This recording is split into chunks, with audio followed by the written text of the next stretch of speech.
Coletâneas de um Místico. 10º capítulo. A Próxima Era.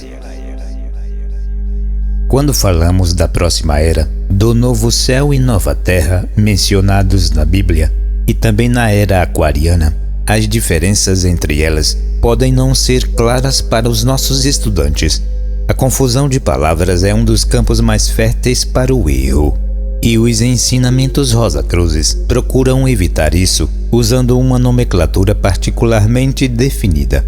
Algumas vezes, um esforço extra faz-se necessário para dissipar a confusão gerada por concepções nebulosas engendradas por outros, tão sinceros como que está escrevendo isto, porém não tão afortunados em ter acesso aos incomparáveis ensinamentos da sabedoria ocidental. Em nossa literatura, aprendemos que 4 grandes épocas de desenvolvimento precederam a atual ordem das coisas. A densidade da Terra, suas condições atmosféricas e as leis da natureza que prevaleciam numa época eram diferentes das outras, assim como a correspondente constituição fisiológica da humanidade. Os corpos de ADM, o nome significa Terra Vermelha, a humanidade da ígnea Lemúria, foram formados do pó da terra, a lama vermelha quente e vulcânica, e estavam adaptados ao seu meio ambiente. A carne e o sangue teriam encolhido no calor intenso daquele dia, e, embora adaptados às condições presentes, Paulo diz que eles não podiam herdar o reino de Deus, que antes que uma nova ordem de coisas possa ser inaugurada, a constituição fisiológica da humanidade precisa ser radicalmente mudada. Isto sem mencionar a atitude espiritual. Serão necessários milhões de anos para regenerar toda a raça humana e torná-la apta a viver em corpos etéricos. Por outro lado, um novo ambiente também não surge de um momento para o outro, mas a Terra e os povos vêm evoluindo juntos, desde os mais obscuros e primitivos tempos. Quando a névoa da Atlântida começou a assentar, alguns de nossos antepassados já haviam desenvolvido pulmões embrionários e foram compelidos a subir para as montanhas muito antes de seus companheiros. Vagavam no deserto, enquanto a terra prometida estava emergindo das névoas mais tênues, e ao mesmo tempo seus pulmões em crescimento estavam preparando-os para que pudessem viver sob as condições atmosféricas de então. Mas 2 raças nasceram nas bacias da terra antes que uma sucessão de enchentes as levassem para as montanhas. A última enchente aconteceu quando o Sol entrou no signo aquoso de Câncer, há cerca de 10.000 anos atrás, como disseram os sacerdotes egípcios a Platão. Como vimos, não existe uma mudança súbita na constituição ou no ambiente para toda a raça humana quando uma nova época é anunciada, mas uma sobreposição de condições que tornam isto possível para a maioria dos da raça através de um ajustamento gradual que os torna aptos para uma nova condição, embora essa mudança preparatória possa parecer brusca à pessoa que a alcançou inconscientemente. A metamorfose do sapo como um habitante da água, passando depois até o elemento aéreo, dá uma analogia do passado, e uma transformação de uma lagarta em borboleta voando pelo espaço é uma ilustração apropriada da mudança que está por vir. Quando o celestial marcador do tempo entrou em Áries por precessão, um novo ciclo teve início, e as boas novas foram propagadas por Cristo. Ele enfatizou que o novo céu e a nova terra não estavam ainda prontos quando disse aos seus discípulos: "Para onde eu vou, vós não podeis seguir-me agora, mas podeis seguir-me depois. Eu vou preparar um lugar para vós, e voltarei e vos receberei." Mais tarde, João viu numa visão a Nova Jerusalém descendo do céu, e Paulo exortou os Tessalonicenses pela palavra do Senhor que aqueles que vivem em Cristo serão na sua próxima vida arrebatados no ar para encontrá-lo e estar com ele para a era. Porém, durante essa mudança, há pioneiros que entram no reino de Deus antes de seus irmãos. Cristo disse, Mateus capítulo 11, versículo 12. o reino dos céus sofre violência, e os violentos arrebatam-no. Esta não é uma tradução correta.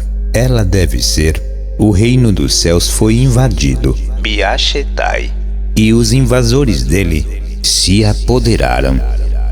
Homens e mulheres já aprenderam, através de vidas santas e úteis, a colocar de lado o corpo de carne e de sangue inteiramente ou permanentemente e caminhar pelos céus com pés alados, atentos aos assuntos do Senhor, vestidos no etérico manto nupcial da nova dispensação.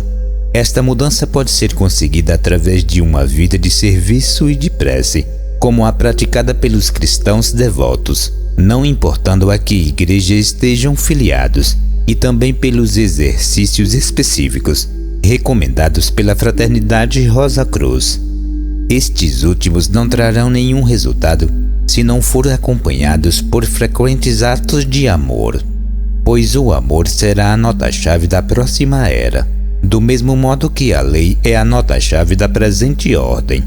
A expressão intensa das qualidades anteriores aumenta uma luminosidade fosforescente e a densidade dos éteres em nossos corpos vitais. As correntes ígneas cortam a ligação com o anel mortal, e o homem, uma vez nascido da água em sua imersão da Atlântida, agora nasce do Espírito para o reino de Deus. A força dinâmica de seu amor abriu um caminho para a terra do amor, e é indescritível a alegria daqueles que já se encontram lá quando surgem novos companheiros, pois cada um que chega apresenta a vinda do Senhor e o estabelecimento definitivo do reino. Entre os fervorosos há um clamor definido e incessante: quanto tempo, Senhor, quanto tempo? E, apesar da afirmação enfática de Cristo de que o dia e a hora são desconhecidos mesmo para ele, há falsos profetas que ainda são ouvidos quando predizem sua volta para uma determinada data. Sentem-se frustrados quando o dia passa e nada acontece.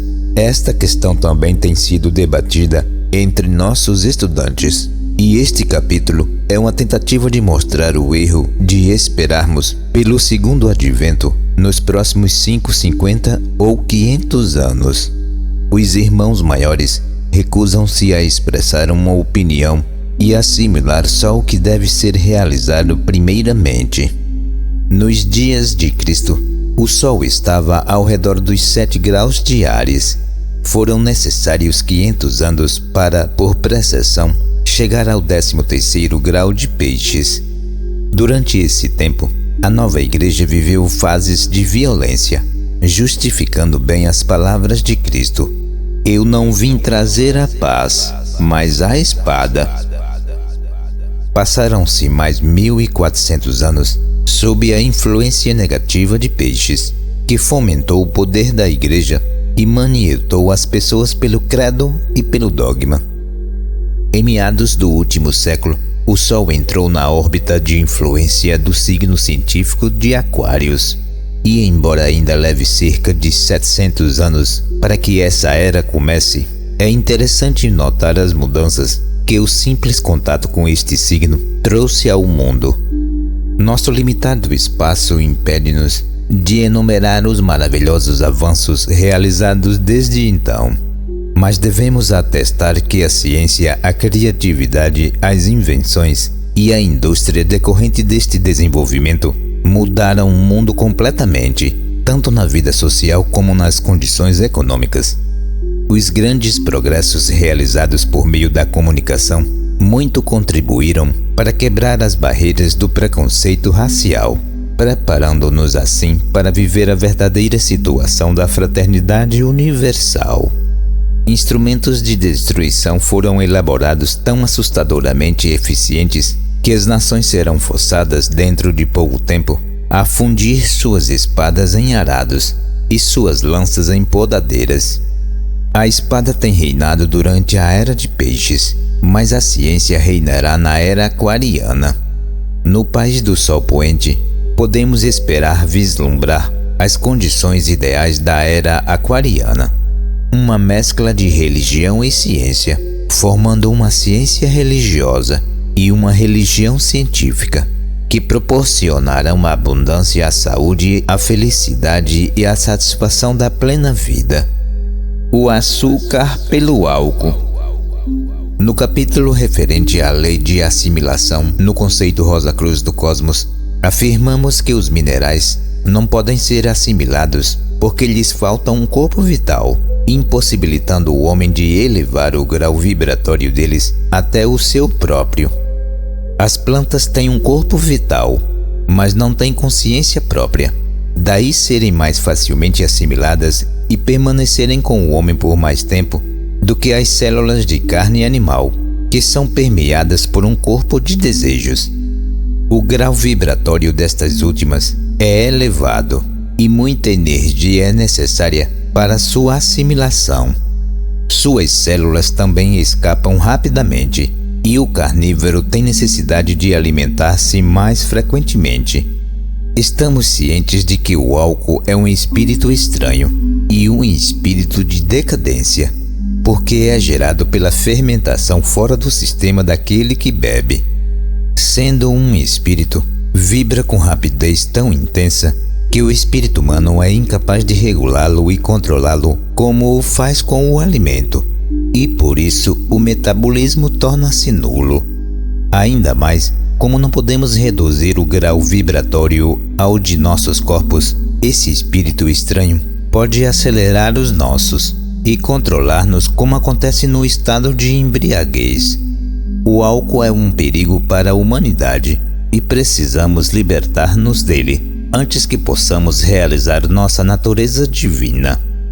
Um espírito estimulante é necessário enquanto vivemos numa dieta de carne, ou o progresso pararia. Assim, um alimento foi dado aos pioneiros do Ocidente para preencher todos os requisitos necessários. Chama-se açúcar. Do açúcar, o próprio ego gera o álcool dentro do sistema pelo simples processo do metabolismo. Este produto é, portanto, alimento e estimulante perfeitamente em sintonia com o grau vibratório do corpo. Tem todas as boas qualidades do álcool em proporção maior e nenhuma das suas desvantagens. Para percebermos claramente os efeitos deste alimento, vamos tomar como exemplo os povos da Europa Oriental, onde pouco açúcar é consumido. São servis, falam de si mesmos e termos depreciativos. O pronome eu é sempre escrito em letra minúscula e você em maiúscula. A Inglaterra consome 5 vezes mais açúcar per capita do que a Rússia.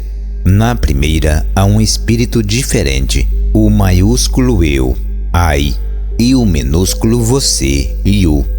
Na América, as confeitarias são as grandes rivais dos bares, pois o homem que come doce não bebe, e não há cura melhor para o alcoólatra do que introduzi-lo a comer doce em quantidade. O beberrão tem aversão ao açúcar, enquanto seu sistema está sob a influência do espírito estranho. O movimento de moderação no uso de bebidas alcoólicas começou na Terra, onde mais açúcar é consumido, e gerou o espírito de autorrespeito.